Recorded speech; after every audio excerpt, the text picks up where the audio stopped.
Hello YouTube, this is Flightsimguy. I am at Port Columbus International, gonna go to Reagan National over in DC. Today I am taking the L1011, not just any L1011. This is JustFlight's implementation of the L1011. As you can see, this is a little bit stubbier than the Captain Sim one, and as we go through this flight, we'll go ahead and call out the differences between the two aircraft. Alright, let's go ahead and go inside. This is what the JustFlight flight deck looks like. As you can see, the cockpit textures, they just stand out a lot more.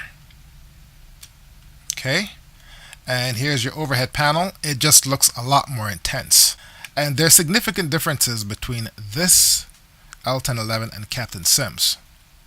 Let's take a look at the flight engineer station. This one looks a lot busier. But hey, now I'm not sure if this is the L1011-1 or the L1011-500. I'd have to look at the documentation. With regards to the cockpit, everything is more or less the same with the Captain Sim version. It's just that JustFlight implemented a little bit differently. Also, this one has a flight management computer. The original L1011 had the INS, or the keyboard where you could enter the waypoints, up to 9 waypoints. In this case, they put this in. The real world L1011, I don't think got the flight management computer until the mid to late 70s. That aside, this one here, I want to say it's a ports navigraph, so you can go ahead and build a regular plan and use it in flight. But I'm not going to use it. I'm going to go ahead and fly VOR to VOR. All right. Anything else? I just think they did a better job implementing the textures. All right. Let's go ahead and get started. First thing we want to do is turn on the battery. Next thing we want to do is turn on the fuel pump. Alright, so for the L1011, to get the APU going, the APU draws fuel. Okay, let me back up. This is my second time doing this flight. You know what they say, in order to succeed you have to fail. Well, my first time flying this from Columbus to DC was a miserable failure, but in the process I learned a lot. And one of the things I learned is the L1011 has about 6 different fuel tanks. Okay, you have 2 tanks in the middle, the center tanks. That's kind of like storage. To use that gas, you got to pump them out to the wings. Then you have a wing main tank, and then a wing tip tank, and then a wing external tank. So there's like 6 tanks total in the wings, and then 2 in the fuselage. Well, the left wing main tank powers the left engine, the right wing main tank powers the right engine, and the left and right wing auxiliary tanks, or the tip tanks, they power this middle engine and the APU. Okay, and what I did was, the fuel requirement to go to DC was 36,000 pounds of fuel. I'm sorry, 42,000 pounds. And I spread the fuel out evenly. Well, what happened was the left and right engines conked out on me when I was making my turn to final because I ran out of gas. And I had power in the middle engine, but I wasn't able to land. I got too low, didn't have enough juice to climb back out, and then I crashed.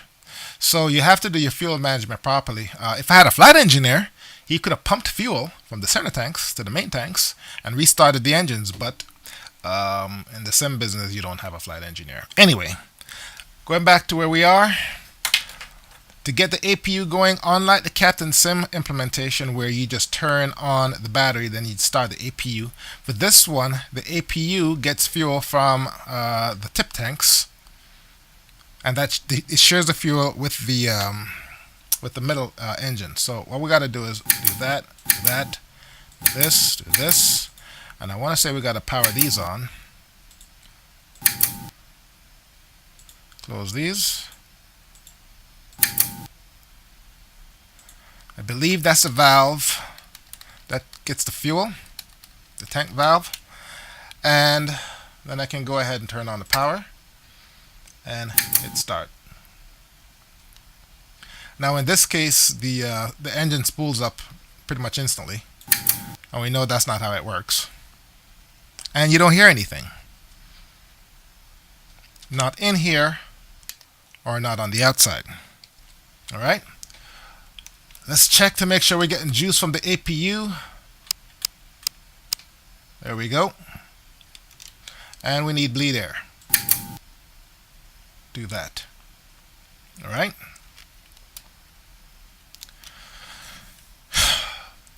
Let's go ahead and call and get a weather report.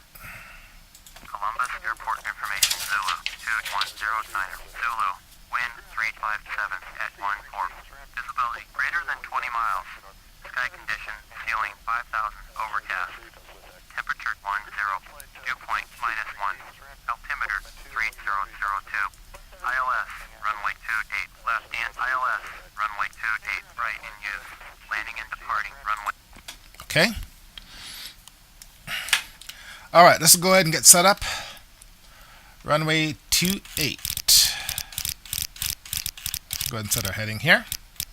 And we're going to cruise at 31,000 feet.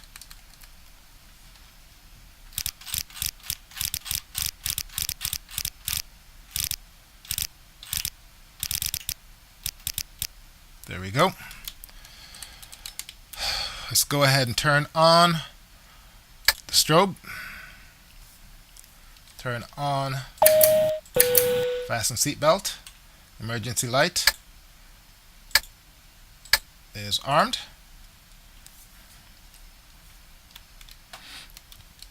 Two 3002. Okay.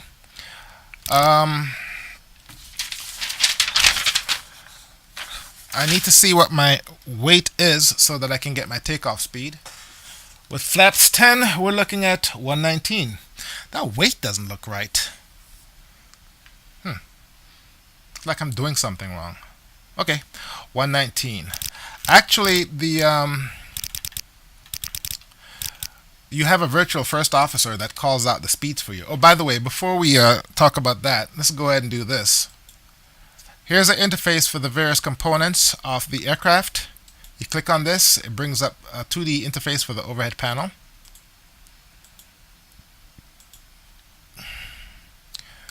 This brings up a checklist. And the fact that you can click on this tells me that you can just go ahead and click through everything and proceed through the checklist, which I'm not going to use. I don't know, maybe I should use it. We'll see. This right here, you can actually configure your pushback. And this here allows you to pull up a 2D view of the entire flight engineer station. Here you have your hydraulic system. Here you have your pneumatics. Here you have the electrical system. Here you have the fuel system. And here you have the engine monitoring and the APU. Over here you can go ahead and pull up the GPS, which we won't be using. This, you can get your V speeds. V1 155. You can actually change it here, which leads me to believe what the value is. According to my notes, and these are some performance specs that I found on the internet. Who knows if they're right? According to my weight, flaps 10, V1 is 190, V2 is 140. So I'm just going to go ahead and leave it at 130.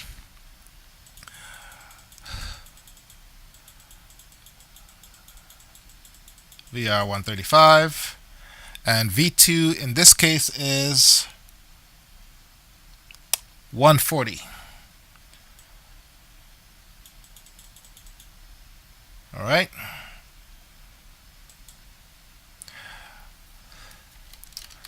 And I can go ahead and screw with the speed bug. Actually, I want to set this to my climb out speed, which is going to be 160. Now, I want to say, turning this right here turns this. And turning this turns this. So leave it at 160 right here. All right, let's go ahead and close this. Close window, arrow. And what we can do Shift 1. Go through all the shift keys. Here's a 2D panel of the flight deck. Shift 2, Shift 3, Shift 4. Oh, that's pretty cool. Shift 5, Shift 6, and so on and so forth. Most add-on makers nowadays, they don't bother with the 2D panel. I don't think most people use them anyway. I suppose people still fly with them. I know I don't. Alright, and we'll go ahead and set this to off. Our first VOR transmitter to the Reagan National is AIR 117.1. So let's come here, 117.1. There. And we want this to VOR, that's correct. And we're taking off runway 28. The course knob is all the way over here. That just absolutely kills me right there. Okay. All right. I want to say we are ready to start. Let's go ahead and get it done. All right. The center tanks doesn't have any fuel. So tank 3, tank 1, tank 2, gravity transfer. See, here's where things get all confused. Tank 3 and tank 1, those are the main tanks. Okay. And let's come up here, turn off the hydraulics. And this needs to be left just like this. Alright, I think I'm ready to do an engine start. Let's see if I can get this to work. Oh, before I do that, let me set my pressurization. I'm going to set it at 7,000 feet. There. Alright, see if we can get this thing to work. We want continuous ignition, turn on. And let's start with engine number 3.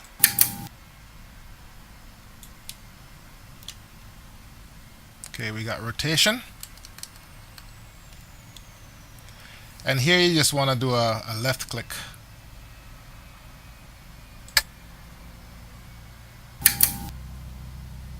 Alright, we got a good light off on engine number 1.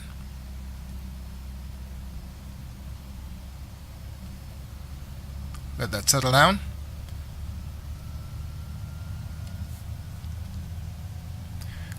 Let's go ahead and do engine number 2.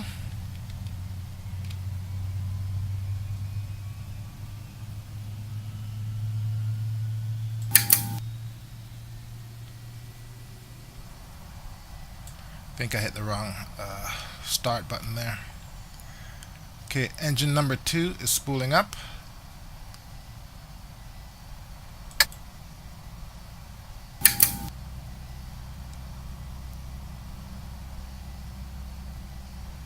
Alright, we got a good start on engine number 2. Let it settle down. Let's do engine number 1. That's why you got to make sure your fuel cutoff switches are in the right position.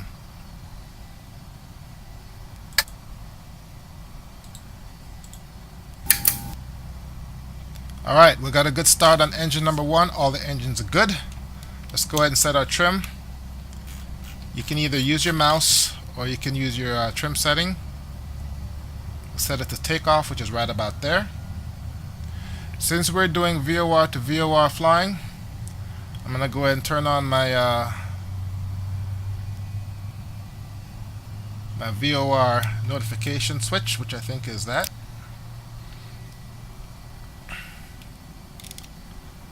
And I'm just going to go ahead and do a complete run through of everything just before my takeoff. So let's go ahead and do a Shift P for a pushback. Let's go ahead and call. We want to go to the east. Columbus ground 1969er Bravo. Request taxi for takeoff. London distance 1969er taxi to and hold short of runway 28 right. Contact tower on 132.7 when ready. All right. Relatively short taxi.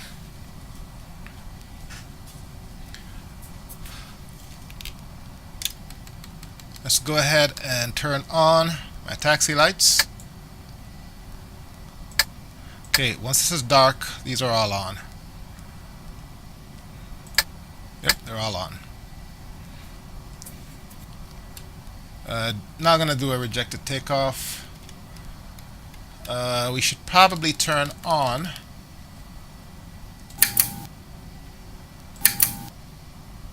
windshield heat.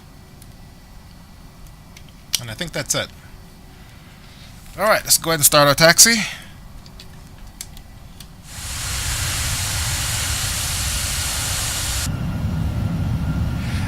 As you can see, the sound in this aircraft is a lot better than Captain Sim.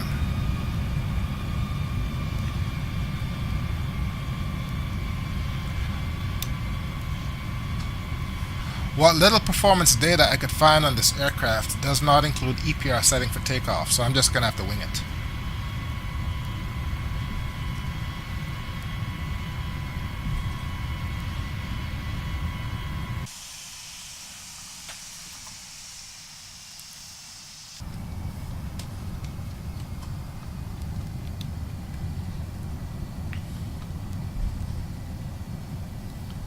Alright, so takeoff briefing. Fly runway heading, we're going to go ahead and climb up to 31,000 feet. 1,000 feet up, we are going to come right. Do I want to go right? Doesn't really matter. I'm going to go ahead and go right to heading 096 to intercept the AIR VOR tower, 117.1. It's already punched in to my nav 1.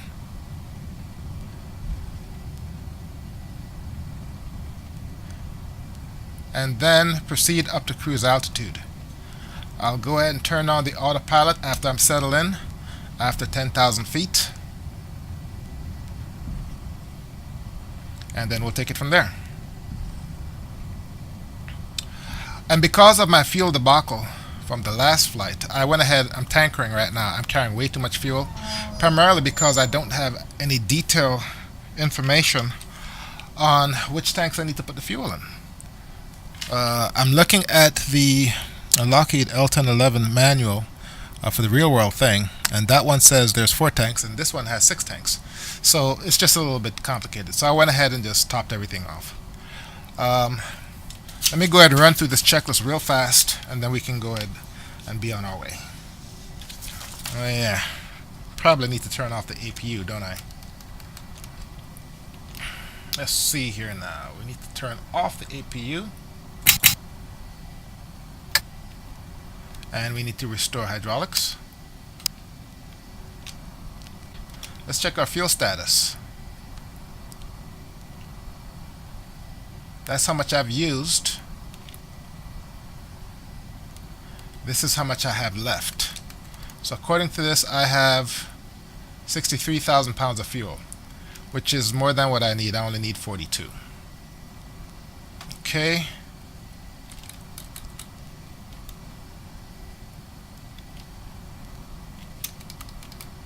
Here I am surfing the flight engineers panel as if I know what the hell I'm doing. Just looking to see if there's anything out of the ordinary. Come over here. There is one light anti-skid.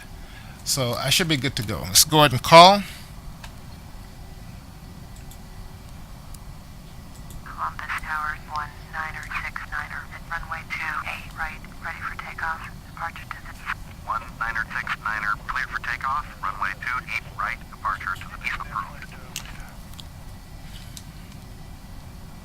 Clear for takeoff. Runway 28 right, 1-9er-6-9er. All right, let's get going.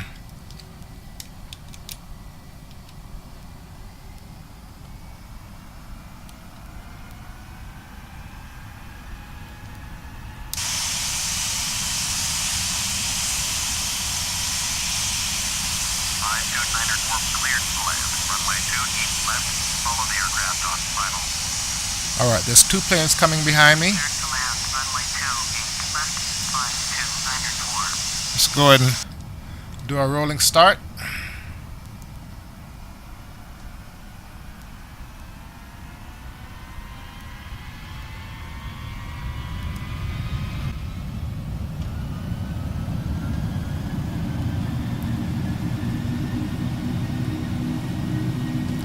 Listen to those engines, boy. Much better than Captain Sim. Alright. 80 knots. 80 knots, cross check.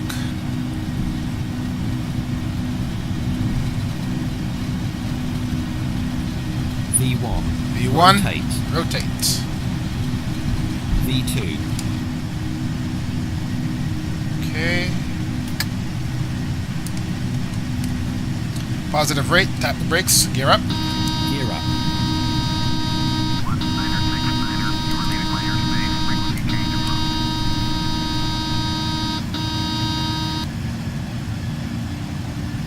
Okay.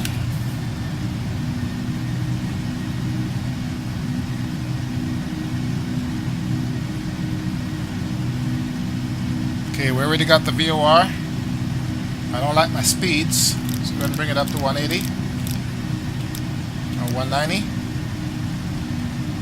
There we go. Alright, let's go ahead and turn and get on course. Okay, I don't need that.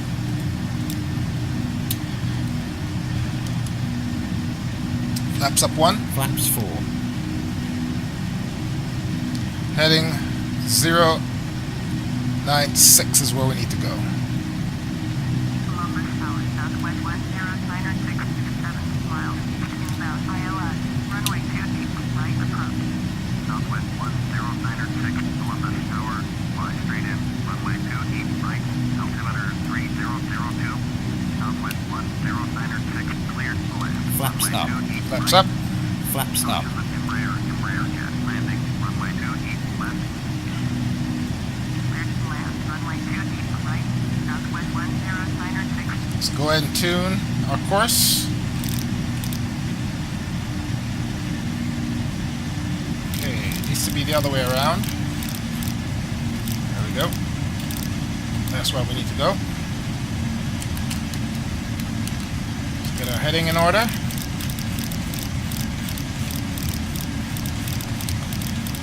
Okay. There we go.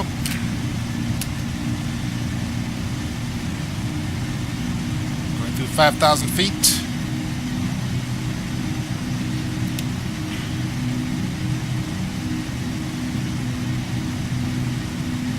Alright. Autopilot coming on.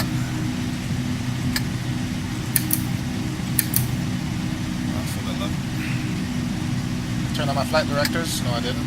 That's probably why. There we go.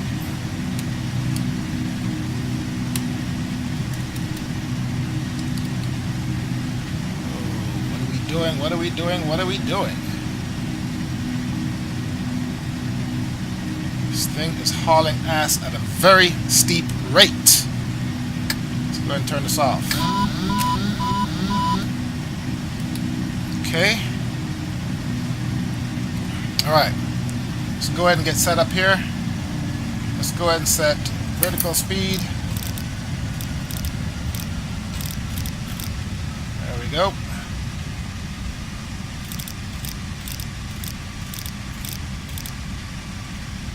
And we got heading on. There, that's better.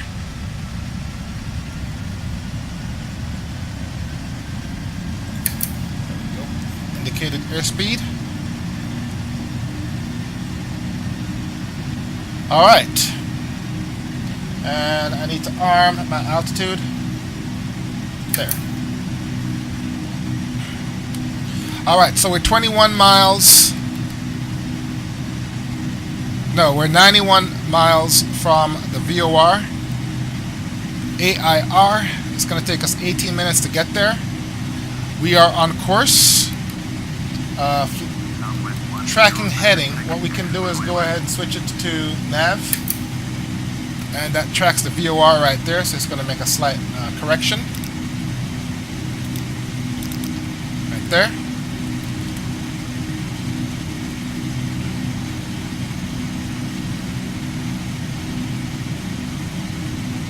And as you can see, the engines on this thing is crazy powerful.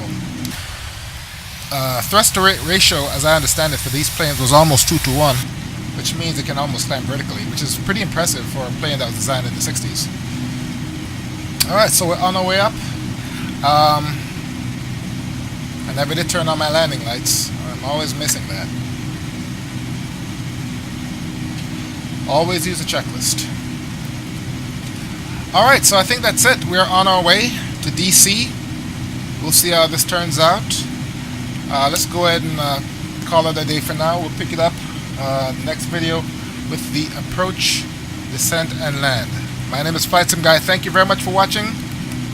I'll see you next time.